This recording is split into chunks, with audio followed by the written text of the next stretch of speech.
Thank you for coming to my talk. Thank you for coming to the event in general, caring about this topic. So the subject of my talk will be land stewardship, principles and practices at Baki Farm. And we'll start with a little history. So my name is Erva Barnes. My name Erva, actually to half of you it's Mr. Barnes, so let's not get too excited. But anyways, Erva actually in Celtic or Gaelic means grass or of the earth, and my parents met each other while they were milking cows. So being a farmer was just in the cards, I guess, and the Lord had it for me for other reasons as well, but just to give you a little idea of where my name came from. So I grew up in Piermont, New Hampshire, which is about 30 minutes north of Lebanon. I got my first sheep when I was 10 years old. And since then, we've raised all different types of livestock, species at one point or another, from beef cows to sheep, pigs, turkeys, broilers, layer hens. My mom has dairy goats. We've done rabbits, as well as keeping vegetable gardens and different things for ourselves as well. I got involved with 4-H for over 10 years or so, showing sheep and cows, showed a few pigs at one point, and spent time as a 4-H leader as well. Then I went to the University of New Hampshire in 2013 and studied sustainable agriculture and food systems. Graduated in 2017 and married my wife in 2017 as well. And then we moved back to the farm in Piermont in 2019, where we've been growing it into a profitable business ever since then. So you can go on to the next slide. Shows just a few photos from way back in the good old days when we used to show sheep, doing some lambing. That's me in the corn. And then we'll jump to the next slide. As an overview, the 4 principles that I'd like to focus on today are going to be dominion, design, regeneration, and then relationship slash rest. And I realize that there are many more topics when we talk about biblical land stewardship. That's a broad subject. There's specific practices. It's going to look different on different farms in different contexts. But those are the 4 that I'll be focusing on today. And I just wanted to mention briefly that I've benefited greatly from Joel Salatin, and specifically this book up here called The Marvelous Pigness of Pigs. If any of you had taken my class at school, you would have gone through this content, but I don't think any of you signed up a few years ago. It's okay. Maybe you weren't in high school yet. So just had to throw it out there. But anyways, I benefited greatly from this book. Even after spending 4 years at a public university, land-grant university in New Hampshire, I feel as though my whole philosophy and worldview and just really my idea and design and passion for agriculture was shaped more in reading this one book than those 4 years that I spent at college. Joel is a farmer, 3rd or 4th generation farmer in the Shenandoah Valley of Virginia, who's also a professed believer. This book is his, what he calls his coming out book, where he, in breaching the topic of land stewardship, he has attracted many environmentalists, hippie, leftist folks, as comes with the line of business, into his following. And so he writes about that tension of caring for the earth as a Christian and having people on his, even Christian brothers and sisters who say, how could you worship the earth? How could you whatever? And people who on the left who say, you are pro-life, what? And so just walking that tension and informing. The whole book goes through the whole paradigm shift between industrial agriculture and a more regenerative model and the biblical principles that that points to. If you're interested in Joel Salatin, I'd highly recommend him for other things as well. He's written about 17 different books to this point, and a lot of them get nitty-gritty practical, how to raise chickens, how to raise beef cows, whatever. And he's been in several documentaries and such like that. So just wanted to throw him out there as someone who's helped me prepare and kind of think through these issues as I apply them to my own setting. So we can jump right in. If we go to the next slide. I keep forgetting that if I click it on here, it's not necessarily going to be up there, so I have to say that. Thank you. So dominion. I want to talk about dominion and what does that mean, pulling from Genesis 1:28. And God blessed them, and God said to them, "Be fruitful and multiply and fill the earth and subdue it, and have dominion over the fish of the sea and over the birds of the heavens and over every living thing that moves on the earth." So we know this as the creation mandate. It's fairly familiar in Christian circles. And I would say that while this text could and should be applied to all spheres of life in our existence on earth, it is especially relevant to how we steward the physical earth and the animals and crops, our health, our bodies that God has given us. But I've noticed two different ditches on either side of this mandate that we can tend to fall into. I would say, and not necessarily just as Christians, but as people.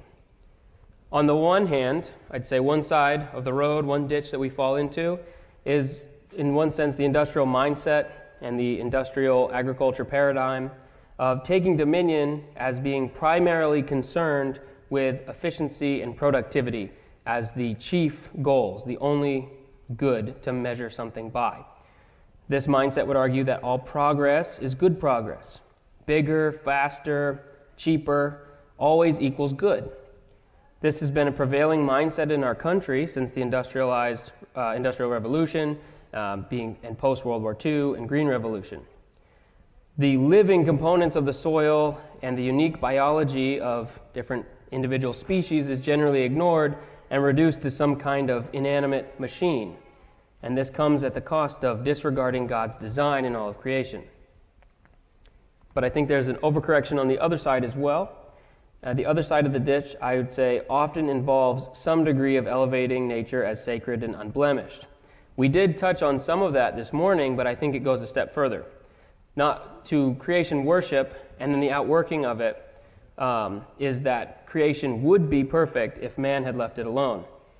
The notion is that the natural world, forests, rivers, animals in nature, would reach some kind of harmonious balance if they were just left alone for long enough, if humans were not here. Human involvement is always leading to decay on this side of the ditch. But that's not true, and it's flawed. The dominion mandate is repeated post-fall to Noah after the flood in Genesis 9:1.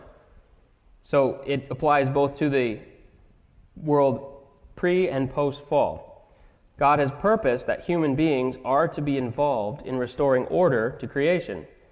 When nature is left alone, it often leads to things like giant forest fires because no one cut the deadfall and it wasn't cleaned up, or overpredation of one species on another. Through intentional action that respects God's design and purpose, we can actually make improvements on nature. This is one of the keystone ideas that Joel's book brought to me that I had not previously considered. So the next slide, along the same threads of dominion, if we look at Psalm 8, we'll look at verses 3 through 8. The psalmist says, "When I look at your heavens, the work of your fingers, the moon and the stars which you have set in place, what is man that you are mindful of him, and the son of man that you care for him? Yet you have made him a little lower than the heavenly beings and crowned him with glory and honor. You have given him dominion over the works of your hands. You have put all things under his feet, all sheep and oxen, and also the beasts of the fields, the birds of the heavens and the fish of the sea, whatever passes along the paths of the seas." You'll notice that, unlike the industrial model, Psalm 8 begins with a humble recognition of man's place in God's universe, so as to avoid the first ditch that we talked about, right? What is man that you are mindful of him? At the same time, though, it recognizes the active role in dominion taking and avoids the second ditch that we talked about. This glory, right, in verses 6 and 7, you have given him dominion over the works of your hands.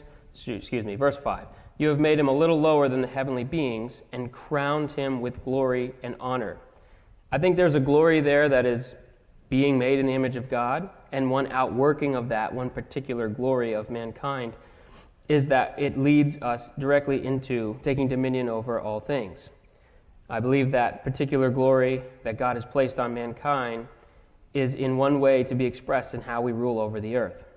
As creatures made in the image of God, we reflect something about him to the world in the various farming practices we adopt or support. We may not all be farmers and choosing to and owning livestock and taking care of them in a certain way, but we all eat 3 times a day and have some sort of influence in what kind of model we are going to promote.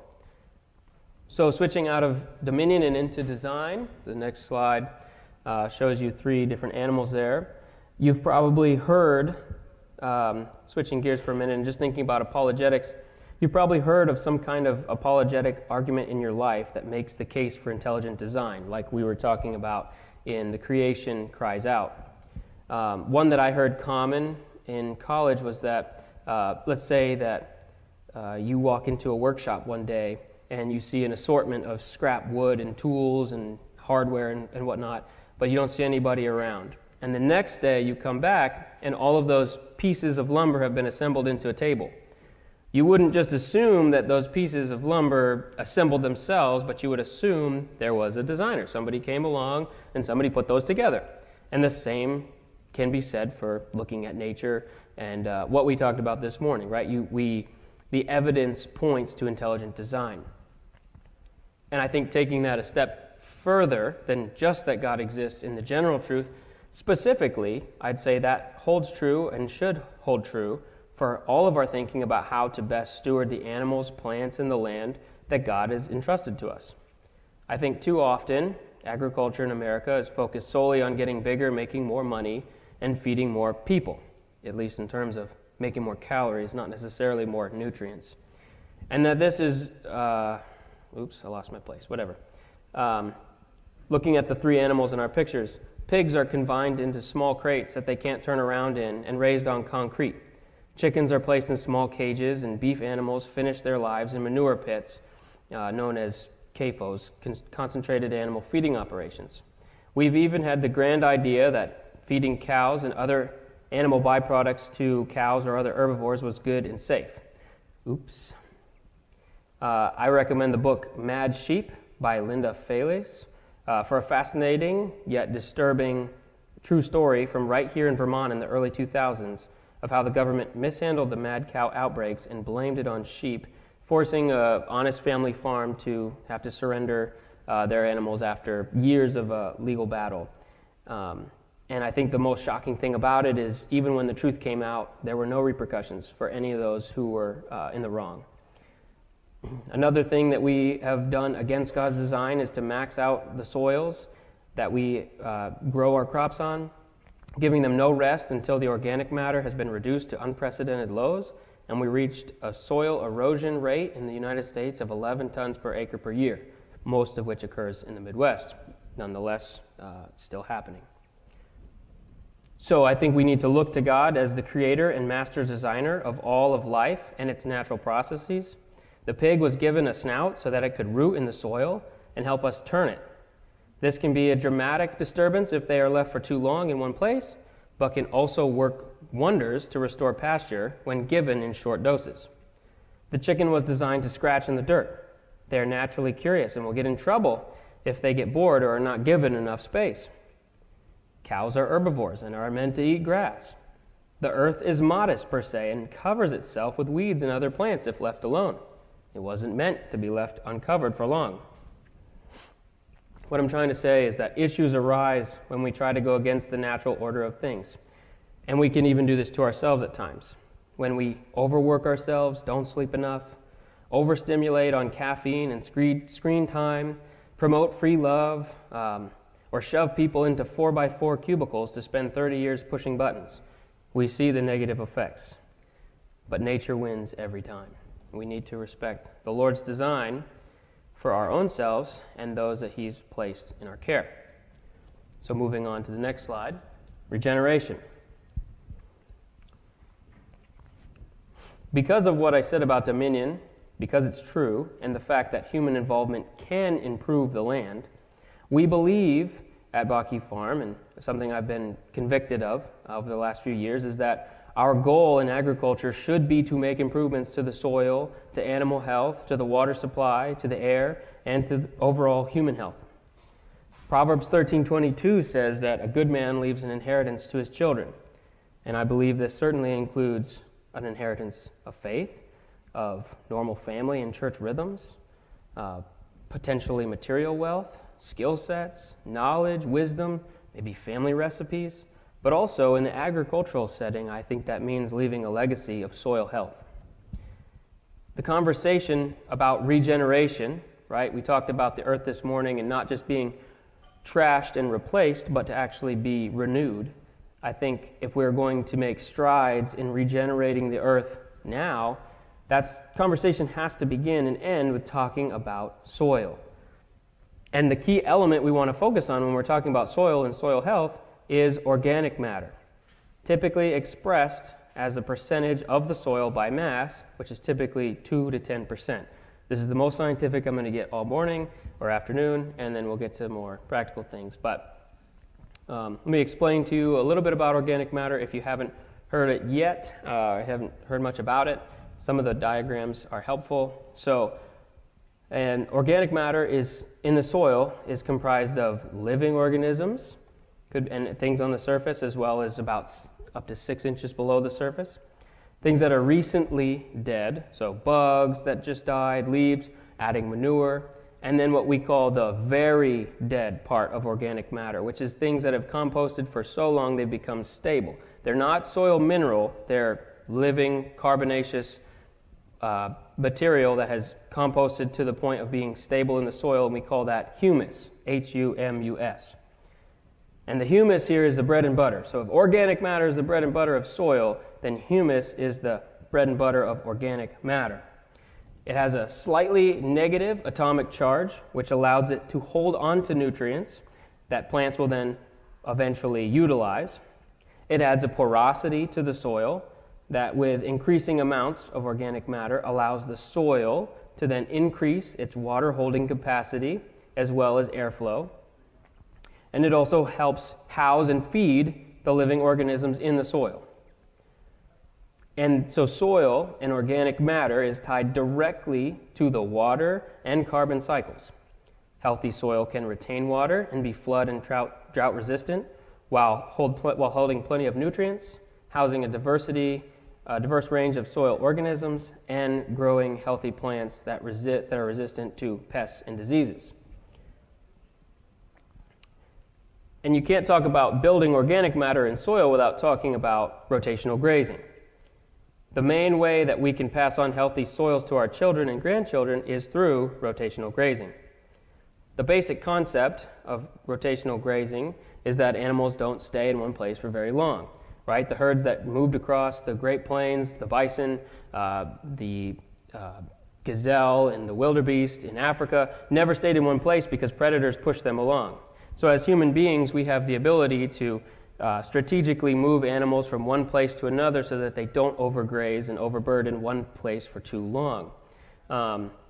And there's this idea of the ideal growth curve. If you look at the grass on the right here, grass goes through different phases and it goes relatively quickly. So in the beginning, right, if we overgraze the grass, we get down to the lower section, the beginning, the baby phase of the grass. And that's where we can cause damage if we graze it when it's too young and the root system will get damaged. We can rip up the soil and the grass isn't going to grow back very well. But as you get past the mid-stage and into the over-maturity of grass, if it's left for too long and isn't grazed, then the nutrients, as it's getting older, it's going to put out seed, and then the nutrient content of the grass is going to plants like to pass on, we're talking about passing on an inheritance. Plants like to do that as well, right? So as it's getting older, it's concentrating all of its nutrients into the seeds and into the roots. It's getting ready to die. It's getting close to senescence. So the nutrient content of the grass has gone past optimal, right? And the lignin in the grass is solidified so much that it's not as digestible to an animal. So the point is, if the grass is left for too long, right? Nature, hippies want us to leave the soil, leave the earth alone. There's this middle ground, right in phase 2, entering phase 3, that's the ideal time of grazing a grass. And this is going to depend on what species you have, what time of year it is. It's really an art form to be able to look at a piece of land and know we're in drought conditions, therefore I can only put this much livestock on a certain piece of land. My density is going to change based on what time of year it is, how much grass I have, etc., etc. The point is, farmers who rotationally graze are trying to, as much as they can, keep their grass, keep their pastures right in that phase 2, beginning of phase 2 to phase 3, and not overgraze it and not let it get too far into maturity. When you graze grass at the optimal time, not only are your animals getting the best nutrients they can out of your grass, but as the plant is eaten off, it sends signals down to the roots that, hey, we just got grazed, we've been cut off, and the part of the root system actually dies off, and then that natural organic matter breaks down into the soil, and the grass grows, pulls more carbon out of the air, makes more roots, and you're actually sequestering carbon. God's design in all of this is really beautiful. So in essence, as we graze and do it correctly, we can build organic matter just through intentional rotational grazing done over many years. We can restore and add organic matter to the soil. This isn't an infinite process. We're not going to be able to do this forever and ever to the point of 100% organic matter. As you'll see on the pie chart, soil is made of about 25% water, 25% air. It has mineral materials, so that's your different soil particles, and then, like we said, 2 to 10% organic matter. But even just a 1% increase in soil matter, remember we're talking about soil mass here, pays huge dividends in all of those positive side effects of organic matter that I talked about.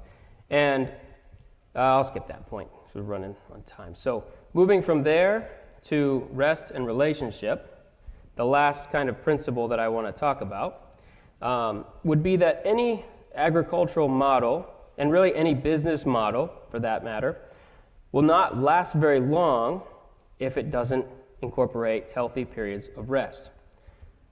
I think, unfortunately, because of our time in history and having the modern technology that we have, fast cars, lights, we think that everything is a machine and that we can shortcut biology, even our own.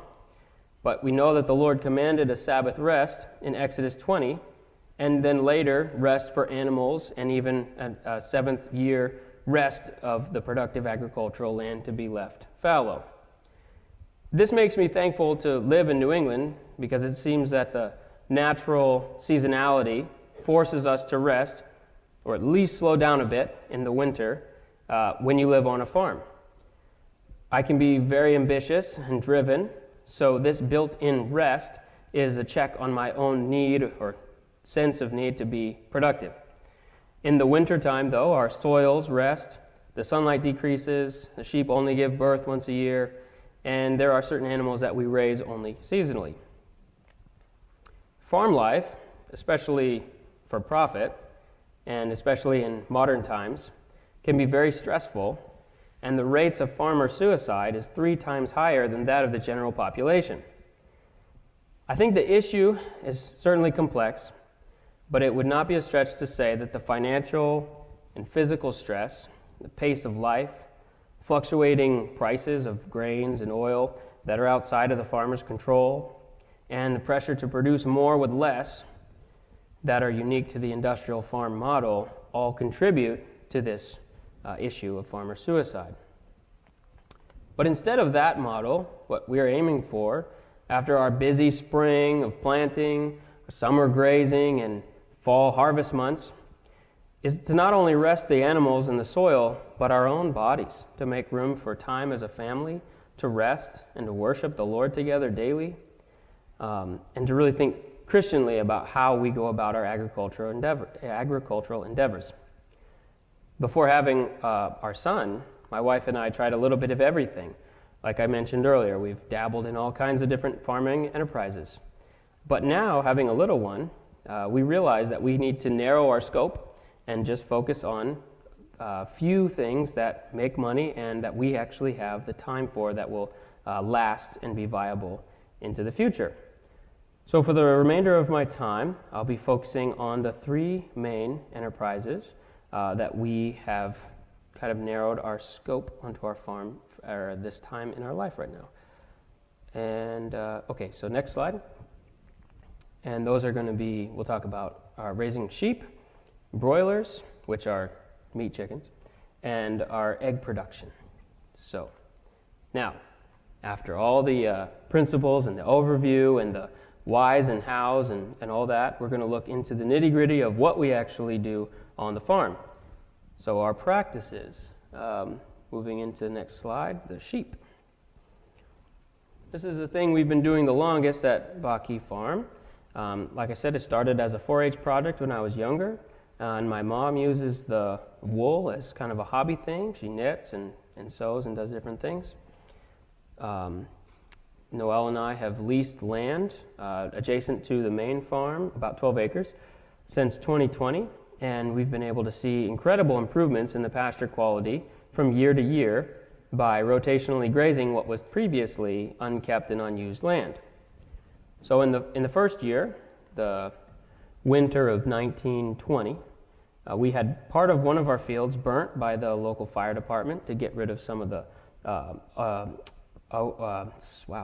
some of the underbrush that had been grown up.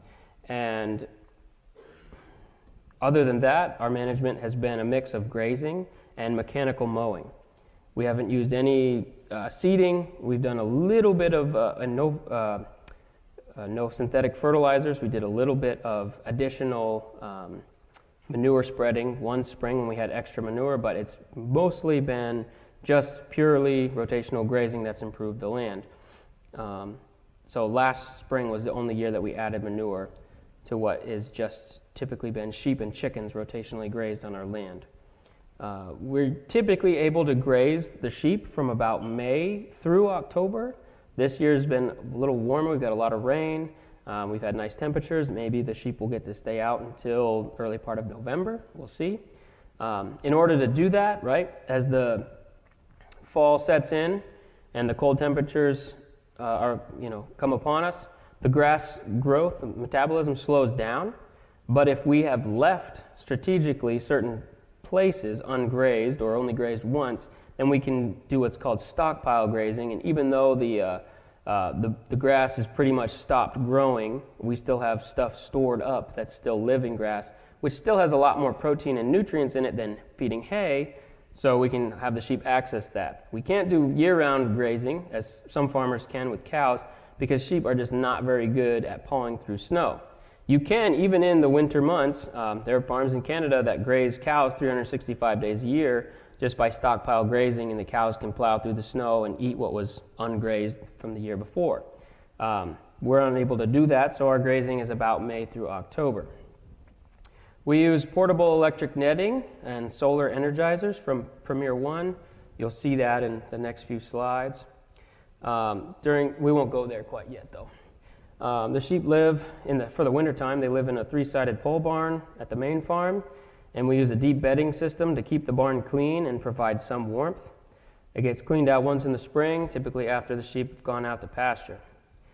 We'll talk more about lambing in a bit, but we used to lamb in the middle of January and February to grow out the largest lambs we could for 4-H shows, because all the lambs had to be born after January 1st, so we'd have them born January 2nd or whatever. So they'd be the oldest they could for a 4-H show, but this is cold, time of year obviously. It can be hard on the farmer's body. This past year, we lambed in May, and I'll talk about some of the pros and cons of each of those in a little bit. But if we flip to the next slide, you should see, if that video will play, that's just from a few weeks ago. Some of the sheep out on pasture. David Mitchell was helping me move those sheep, if you guys remember David. He comes to the farm still and works with me. And then the next video, next slide, shows a few years ago. Yeah, it might be.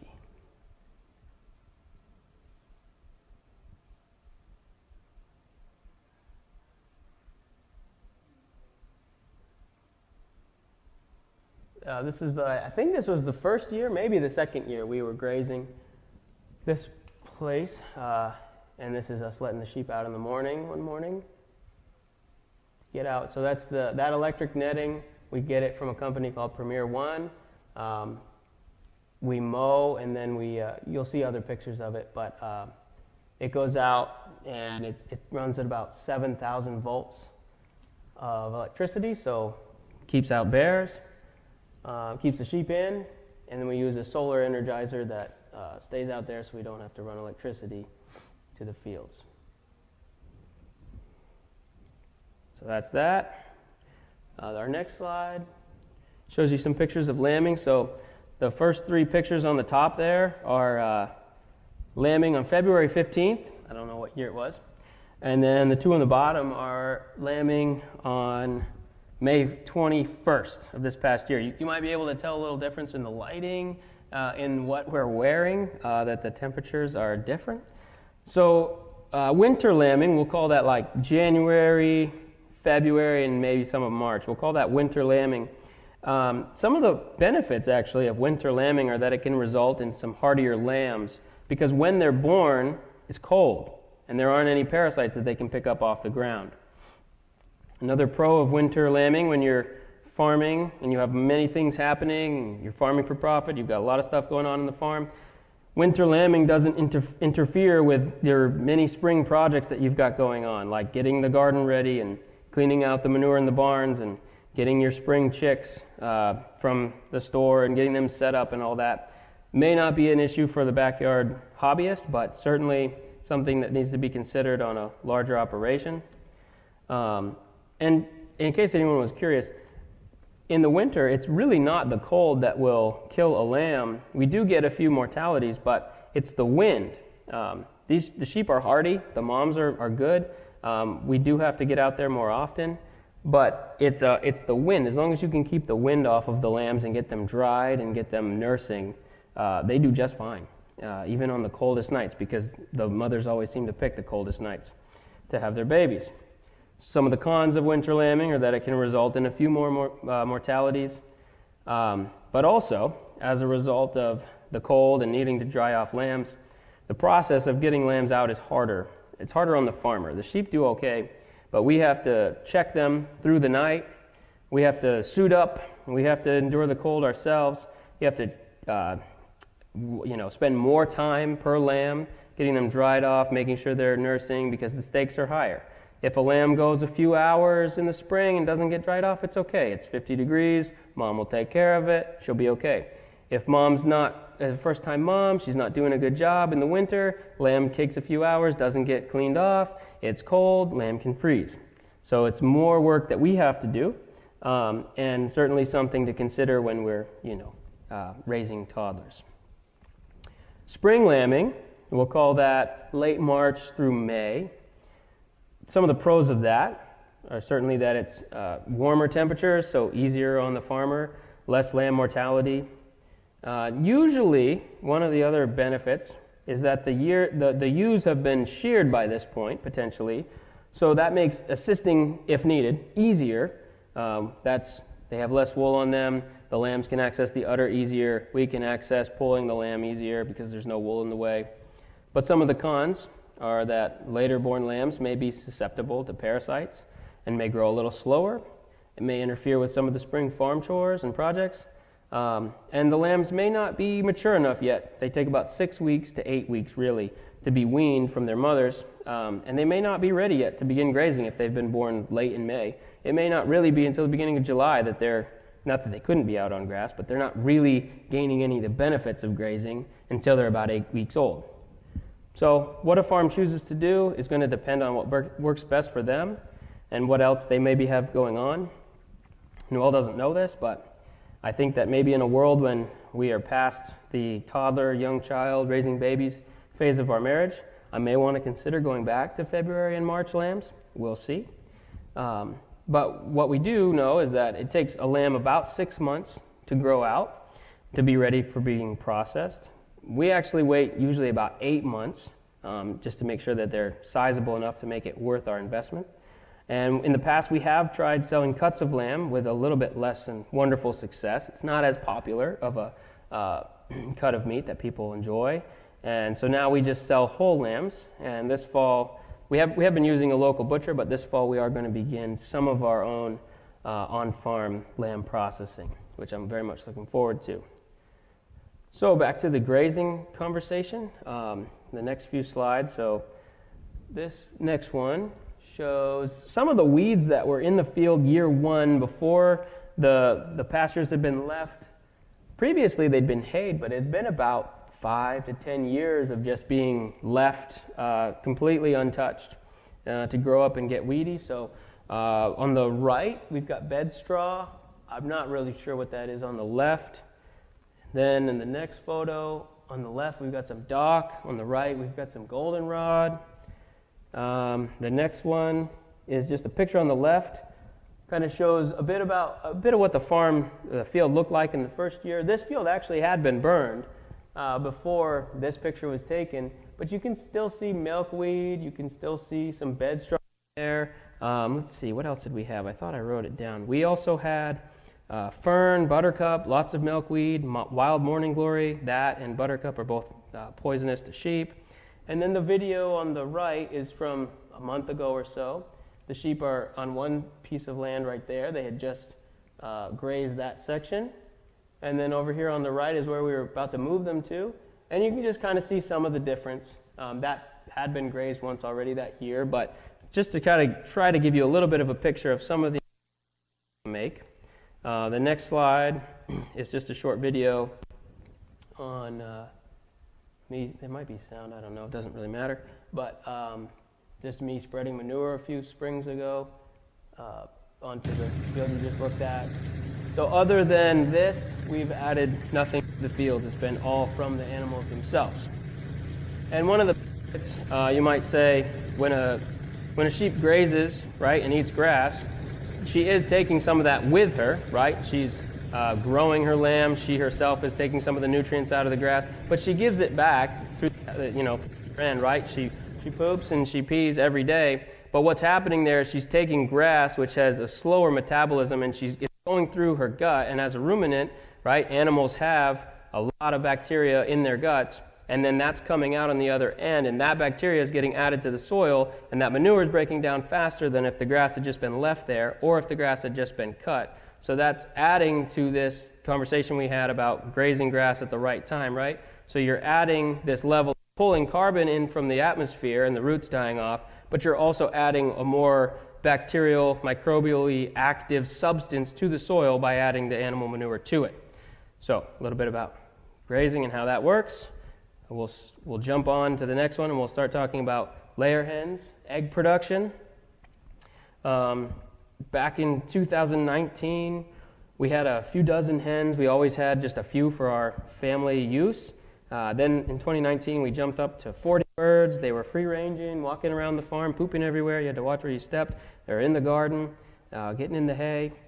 And we started selling to a few of our friends. We went to the Lebanon Farmers Market, and we could not keep up with demand. We got more hens, and ever since then, we still haven't been able to keep up with egg demands, especially since 2020 and the pandemic, and people wanting to know where their food comes from.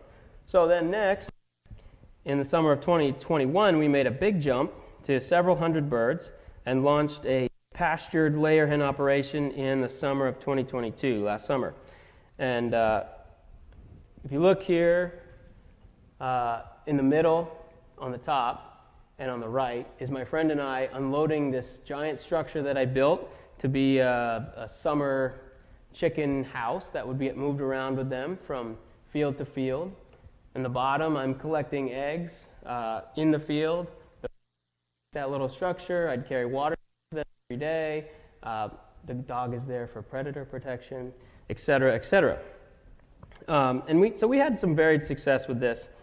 I certainly think very highly of pastured poultry when it's possible. But from our experience, at least for right now, this is why things didn't work out so well for us, and a few of the factors that caused us to do what you'll see in a minute. Really, the land we were using was not ideal. One piece of property we rented was very flood prone, and this whole summer was, or at least half the summer, was covered in water. And the other field that we were using was a very steep slope, so moving chickens around and eggs roll and all that kind of stuff. Finding a level piece of ground would not be ideal. The structure that we have up there was not very convenient to move. We had to get it down there on the bed of a trailer pulled by the tractor. It took 2 strong guys to get it off, and then me trying to haul it around with a dolly every few days was very difficult. Therefore, because it was hard to move the chickens, they didn't move as much as they should have. They stayed in one place for far too long, and then scratched up the earth, and etc. And even within the one pasture that they were in on the bottom right, even within one space, they would concentrate around their feed and just scratch that area up, and I had a hard time getting them to spread out. And then as soon as I did build a mobile chicken coop we've got a 16-foot hay wagon frame, and as soon as I built a coop on top of that last summer, I'd already gotten more chickens than it could hold, so we outgrew that too fast. Egg collecting and watering and feeding out in the field was a little tedious to get down there every day. And then, the land was not ideal. We had a lot of predator problems. Probably lost a few dozen birds throughout last summer. We did use our dog for a time, but he was loud and the neighbors complained, so we had to stop using him. And then later into the summer, we saw a decrease in sunlight, obviously, and then there was a large drop-off in egg production because we couldn't easily give them additional sunlight. When you have a backyard flock of 12 birds, you might go from getting 9 to 10 eggs a day in the spring to 6 or 7 to 5, and that doesn't seem like a large drop-off, but when you have hundreds of birds, you go from 24 dozen a day down to 12 dozen a day, etc., and it can really hurt the farmer for profit. But that doesn't necessarily mean that I don't support pastured egg production and that it isn't a good ideal to aim for. But currently, instead, what we're doing is, the next slide,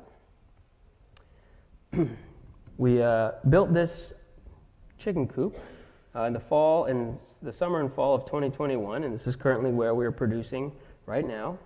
It's a 15-foot by 72, 74-foot DIY hoop house.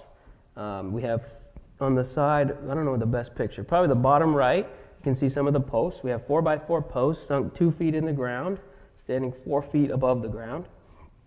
On top of that, running along the tops of the posts, we have 2x4s that are supporting the 3/4 inch steel pipe that runs over the top of that. We drilled holes and put those into the 2x4s. I just found the steel pipes on Facebook Marketplace from somebody secondhand. And then I used lumber from my neighbor's sawmill. We framed in a couple dividers in the middle. This photo's a little older, so there's been some updates. But you'll notice in the bottom right, there's a divider. There's now a door there, so we actually have 3 different bays for the chickens to be in. And then the doors are big enough that we can easily fit our tractor in to clean them out. And we have roll-up sides. I think if you look in the top right, you could see there's PVC running along the bottom.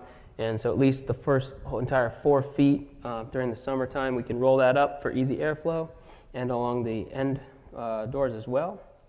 So we put electricity out into the coop last fall, and we now have LED floodlights on timers in each bay, so the chickens are now getting a consistent amount of daylight, 16 hours, whether it's a little bit of artificial and a lot of natural light, whatever it may be, throughout the entire year, they're getting a consistent amount of light throughout the year, and this solves our problem of drop-off in egg production.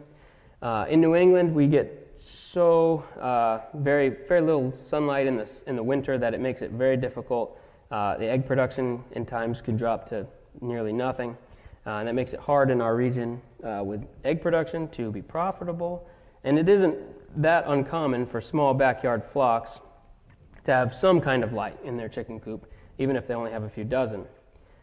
We also use, doesn't show it in this photo, but we use illuminated shade cloth to cover the plastic in the summertime.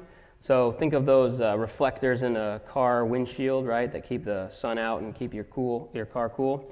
We have those covering the south side of the chicken house, which keeps it not only shady, but it keeps it actually cooler than the outside temperature and much cooler than it would be if it was just a conventional greenhouse. That seems to do a really good job. The airflow is nice. And then in the wintertime, we take those off, the sunlight comes in, and the amount of daylight that we do get during the day helps keep the inside of the coop above freezing. We've actually, on a nice sunny day in the winter, we've had temperatures of 60 degrees in there. The chickens are comfortable. They eat more, or sorry, they don't have to eat as much because they're not trying to keep themselves warm. The eggs don't freeze ever, and the watering system is a lot easier to deal with, at least when it's thawing out once a day for the most part. But even in the wintertime, we have enough manure and chickens that it typically keeps it at least 10 degrees warmer at night than the outside temperature. Moving on, there's a few other photos. So on the left is a look at the chicken house after spring cleanout.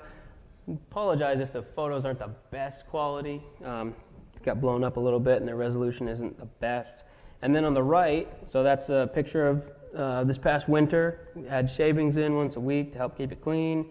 And this fall, we've got a large pile of wood chips we got from a local guy, tree service guy, that we're going to put in and try to put in at least 3 or 4 inch layer of wood chips to help throughout the winter for the chickens. We'll be adding that soon. So next slide just shows a little bit of some of that electric netting we saw earlier. The chicken coop is located right next to the garden, so in the spring and the fall we can let the chickens get out, scratch it up for us, and then in the fall they can clean up the garden for us or help us.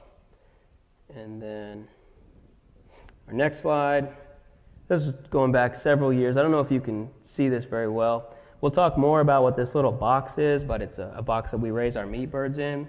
But even we've used these before to put some hens in, and we moved them around the farm, and we intentionally let the chickens stay on a certain piece of land for a while so they'd scratch it up enough that we could then turn it into a garden.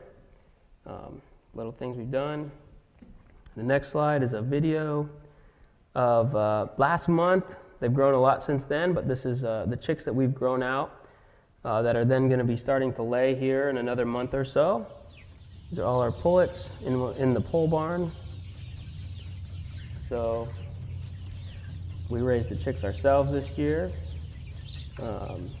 We've raised chicks ourselves, and we've also bought pullets before, so buying chickens that are 16 to 20 weeks old and about ready to lay. My preference would be to raise them like this if I could, but it's getting harder and harder to do so as we get more chickens because I need more space to do that rather than just buying chickens that are ready to lay. Chickens typically start laying around 20 weeks old. Some of you probably knew that. And at least in a production model, they've got about a year of really highly producing egg laying, right? So 52 weeks after the 20 weeks. We're about 1 month away from having a complete year's record for our first group of hens that was raised in the hoop house. And we're on pace to average about 300 eggs per chicken per year. That's 25 dozen. And so we'll see how the next group does.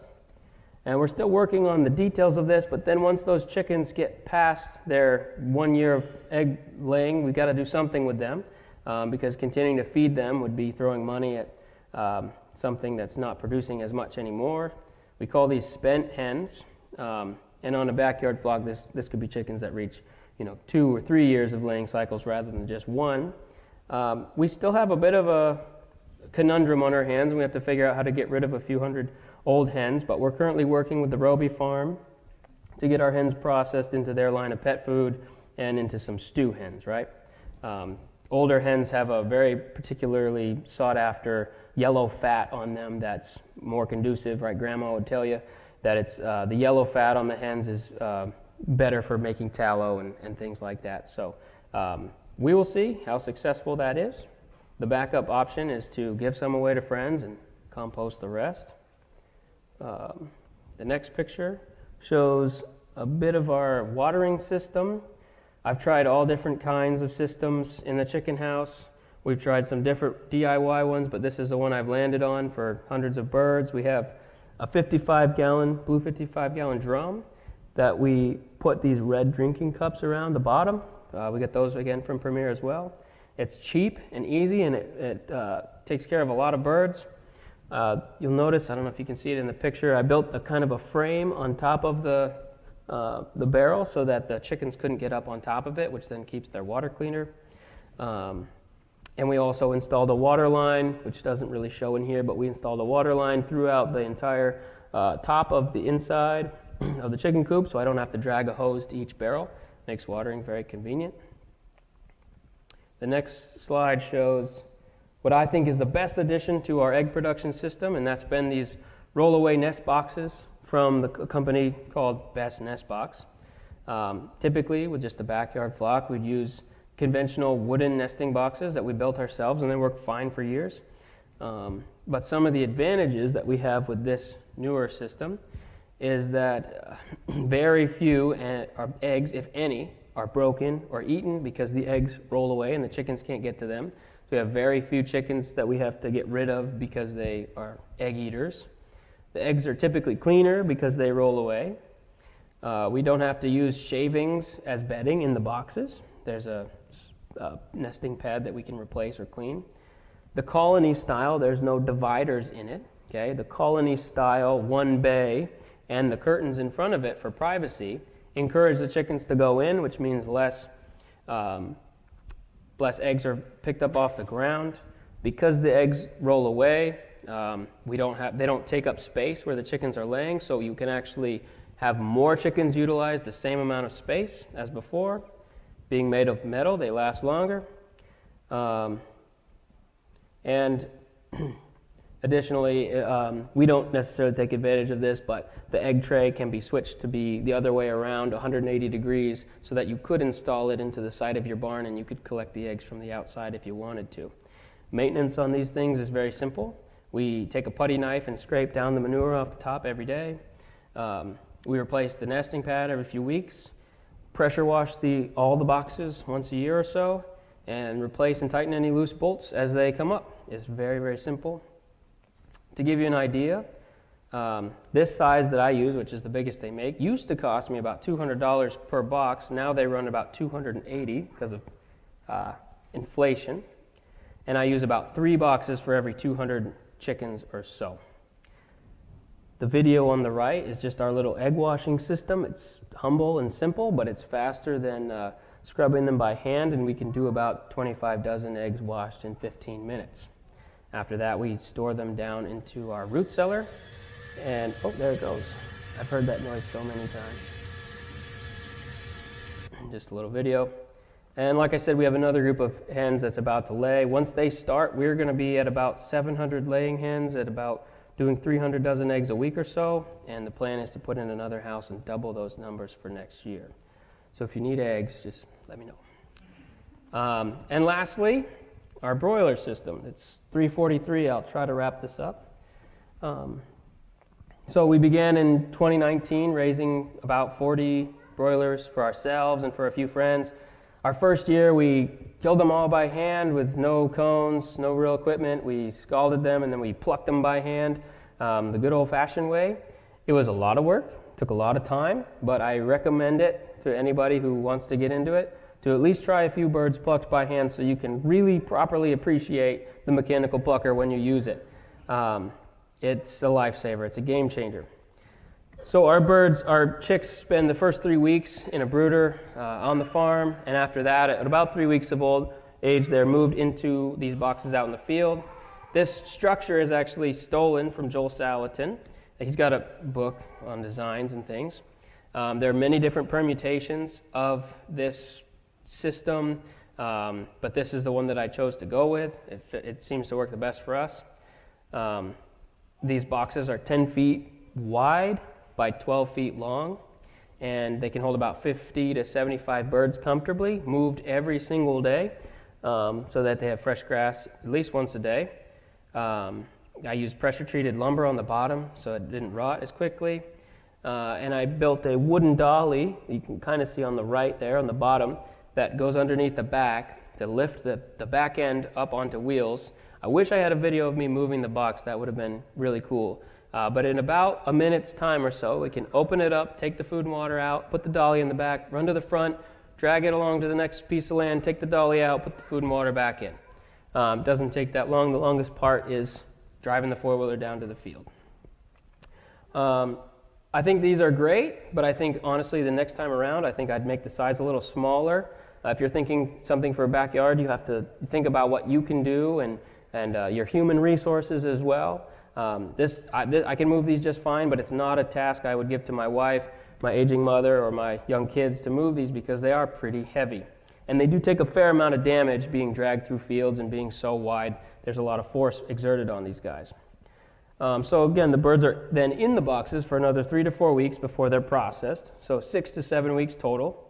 And another thing is very important that the grass is at the right height to help move the boxes without a lot of resistance. I hadn't got to this field at all. The grass was taller than me. I was dragging these boxes through extremely tall grass. Then it got flooded and wet. I was pulling it through a pond. It was a lot of fun. So typically before we get these birds out, we'll have the sheep graze a certain area, or we'll go down with the mower and we'll mow it down to make things a little easier. Better for the chickens as well. They're not going to claw through a forest of really tall grass themselves and be able to digest that and really enjoy scratching through it. We typically do about a few hundred broilers per year.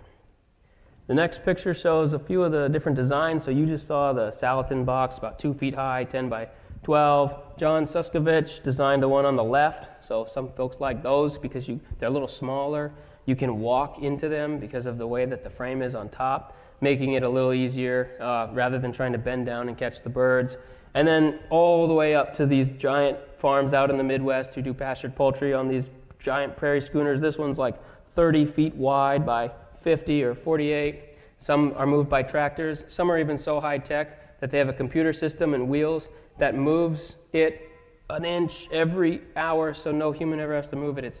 It's crazy, the technology we've come up with. The next slide shows a little bit of a video of what the setup looks like in the beginning. So we mowed around the edge, we put the fence up, we put the birds in, we move those boxes every day. Just to give you an idea, we use the fence, all right? The chickens aren't going to get out of their boxes, or they don't often, but we use the fence at least to keep out large predators like bears and coyotes. But unfortunately, even with the tight mesh, it can't keep out weasels and things, so that's important to know. Everything, in my experience raising chickens, everything likes chickens. We've had owls, we've had cats, we've had dogs, we've had other people. We've had weasels, we've had coyotes, we've had bears, raccoons. We've had everything attack chickens, so something to think about before you get started in chickens. So to try to combat that, we maybe change the fields year to year. You use a dog to scent the area. You can take your box itself and put tighter mesh around the bottom. You can try to trap animals, and you can just factor loss into the equation. All things we've done to combat predation. So to wrap it all up, moving on to the next slide, I'll try to make this quick. Why are we for profit farming? I don't think that this is necessarily for everybody, and I think in an ideal world, I think there would be a mix of small full-time farmers working together with homesteaders, craftsmen, and backyard gardeners to create an interconnected web in a local context that would be able to independently feed itself and to take care of the other needs as well. I think practical biblical land stewardship can be done on any scale, so don't let my talk make you think that you can't do it because you don't have a few hundred layer hens or something like that. But for us, we see for-profit farming as the following. We see it as one, the best way to love our neighbors by providing the best quality products we can and bearing witness to the glorious name of Jesus, by meeting a tangible need that is also a way of showing hospitality. People are always going to need to eat. By keeping certain skills alive and teaching them to others, and by giving people an opportunity to opt out of government food and programs and have access to healthier food that will make them less reliant on big pharmaceutical companies.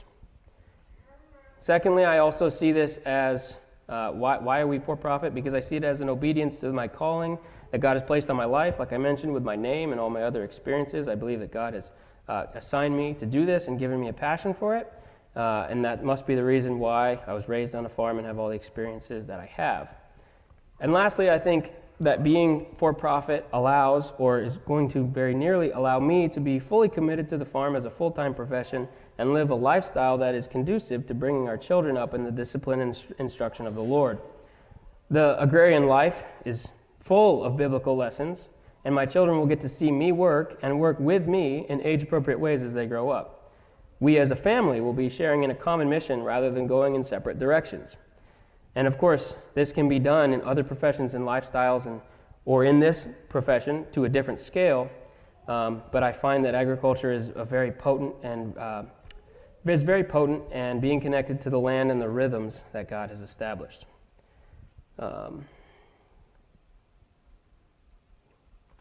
So, a little advice, and then we'll close on the next slide.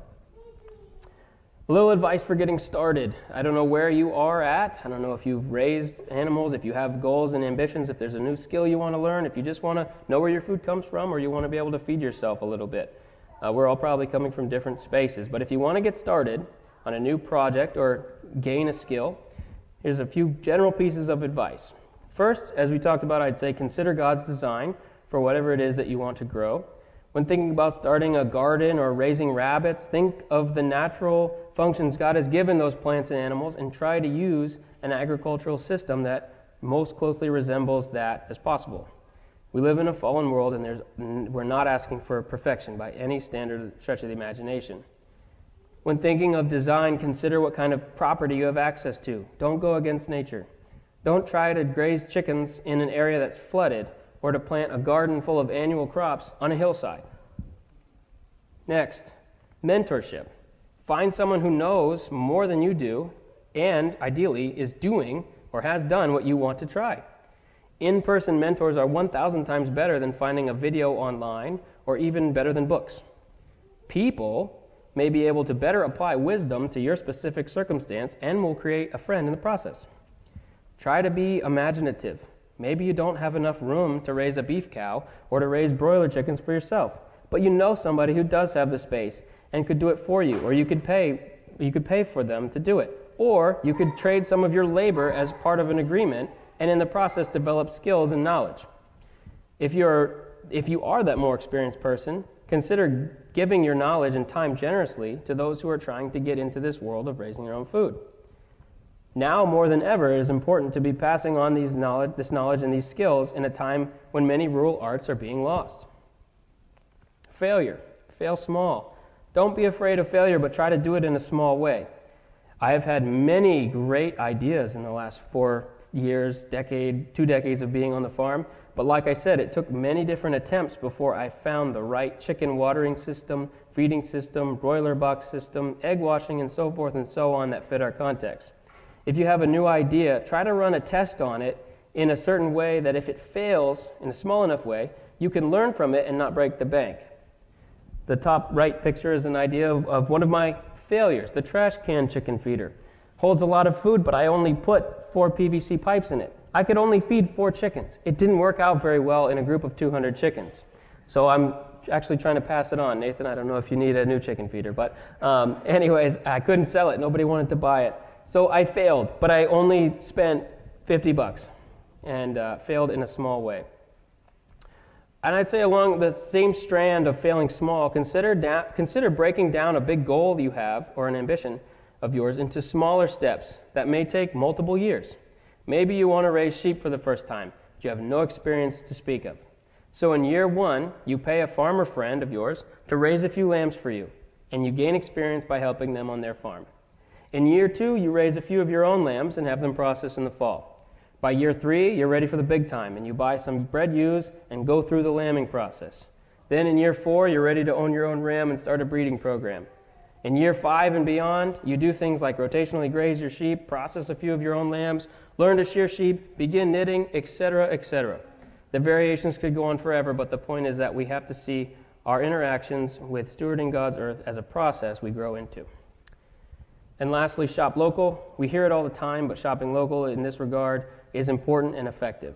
We saw how many small businesses suffered after COVID shut things down and the economic struggles we still have today. Small farmers have actually seen an uptick in their business because of people wanting to see know where their food comes from. What you can't raise yourself, because we can't do it all, buy from somebody local. Get to know them. Ask them questions about their practices and how you can best support them. And when possible, try to support a sister or brother in Christ in their efforts by patroning them so that we can work together to build the kingdom right here in the Upper Valley, one bite at a time. And, next slide, leave a better earth for the next generation. Thank you. Are there any questions? Yes? How do you find your customers? Do you have a farm center? And how do you know? Yeah. Sure. We do a lot of things. So friends at work, we have a Facebook page, roadside sign. We have used another farm to commission sale some of our stuff as a distributor for us. So the Roby Farm up in Piermont, you maybe seen some of their stuff in restaurants and whatnot. They've helped distribute for us. Local stores that want to buy eggs, you know, the general store, this store, whatever. But a lot of it's word of mouth and just kind of talking to people. Trying to think. For the most part, yeah. I think that answers the question. Is there any other way we market that I don't know of? Noelle, my wife's in the back. Hi, Erv. Word of mouth is a big thing. Yeah. Yeah. Spread the word. Other questions? Yeah. Yeah, I'm wondering how do you buy the small, let's say the baby hen or baby? Yeah. Are you raising them yourself? Yeah, that's a great question. So we have done a little bit of both. So this year we did raise chicks from 1 day old, and we had, you know, those. There was a video, and we'll raise them from 1 day old up to 20 weeks when they're laying, and then from 20 weeks they'll spend a whole year laying eggs, and then we'll get rid of them. But there have been other times where we have bought chickens as adults that are almost like a teenager, ready to become an adult. So they were already 20 weeks old roughly and ready to, start laying eggs. Someday it would be great if we could to have our own chicken breeding program and raise our own chicks and breed them ourselves, but we're not ready for that quite yet. But are they branded as organic? No, they're not organic. Noah, you got any questions? Okay. Yeah, go ahead. I also have a question about the chicken. Yeah. I think if you raise more chicken, there will be some diseases. I'm not very sure whether your chicken have this situation. And I just curious about if there are some diseases in the chicken. What will you do to deal with this situation? Yeah, we haven't had anything yet. So because we have a deep bedding system, plenty of airflow, we were installing fans into the chicken house. They have enough space that they need. They get outside a lot, right? And we control their feed, so we know what they're eating. Another thing I didn't mention is I talked about last year doing pastured poultry. So now that they're inside in the house, what our goal is we're working on getting a system going where we can actually still get them grass every day by grazing mechanically and then bringing the grass to them. So that'll help their diet. But we're regularly tracking. We can see chicken health. I eat my own eggs, so every day I'm cracking an egg and I can see what the yolk looks like. I'm in the chicken house every single day so I can monitor them and see how they're doing, right? Are they getting aggressive with each other, right? Is there not enough feeder space? Do I need to increase that, right? Do we need more bedding? What is the issue, right? So that's some ways in which we can monitor their health and keep things going. Yeah, good question. If there are any other questions, I got to stop because of time. Feel free to just find me in the back.